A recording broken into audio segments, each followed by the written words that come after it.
they going in, that's fast. Yeah.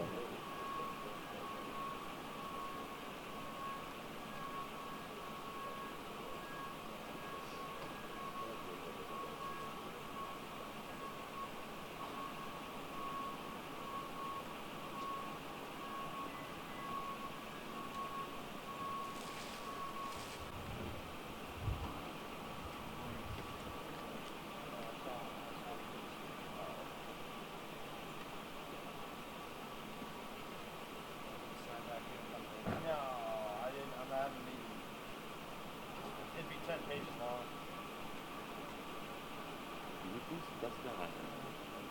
That one doesn't help.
I'll get over the top of your head.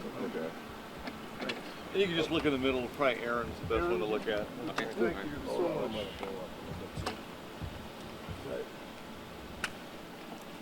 Mark, you good?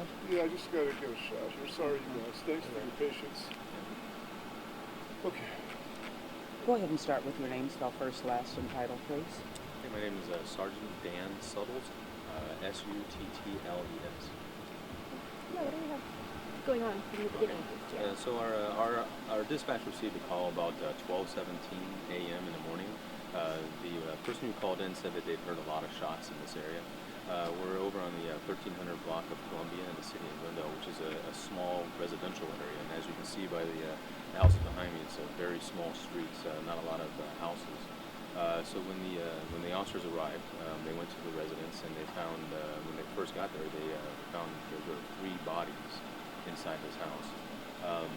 Apparently there was some gunfire, and now we have 3 deceased people. There are no other individuals inside the house. So at this point, what we've done is we've started our investigation. So it's very early on in the investigation to try to determine exactly what happened here. We don't have any identifications on the victims, and we don't have any information on the suspect at this time, and that's what the investigators are working on right now. And at this point, family hasn't come by, no one else, there's no fourth party. That's correct. Right now, it's the only individuals that we have are the 3 victims that are inside. We have no other witnesses, no other residents that are inside. It'll probably take us some time to determine the identifications of the victims, and then at that point, we'll reach out and try to notify their families. Do you have information about gender and how Yes. whoever may have committed this got into and out of the house? Any sign of forced entry?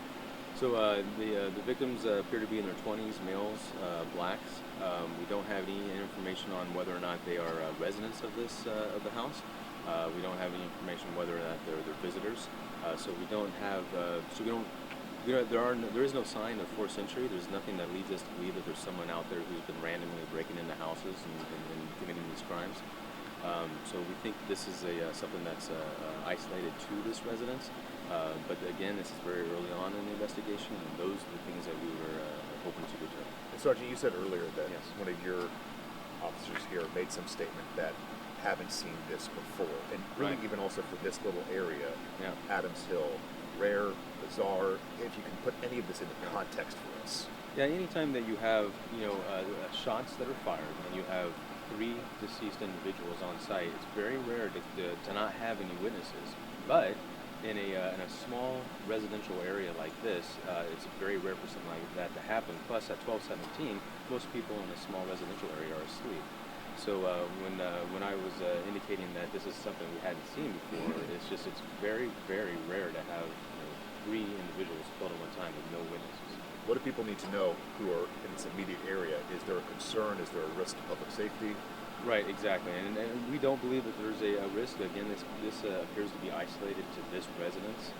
We don't have any indication that there's somebody out there that poses a risk to the general public at this time.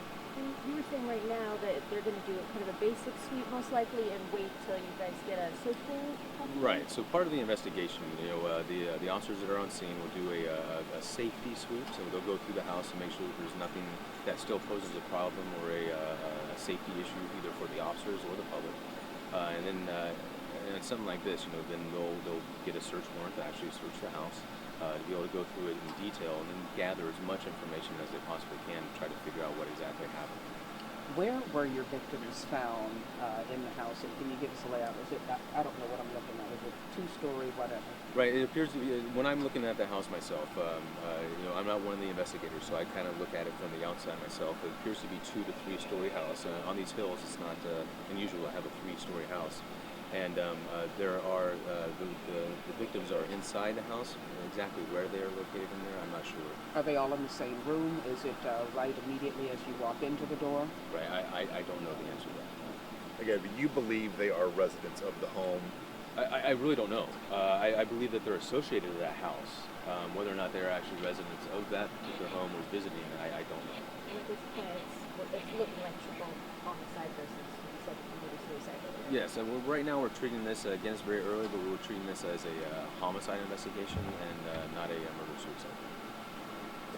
Any obvious signs of drug paraphernalia, anything that would lead you to believe that something criminal was taking place at the home prior to the shooting? Right, nothing obvious at this time, but I think once we get a little more detailed with our searches, we're going to be able to identify exactly that, and that's exactly the types of things that are on the minds of the investigators as well. You don't know who is listed as the resident of the home?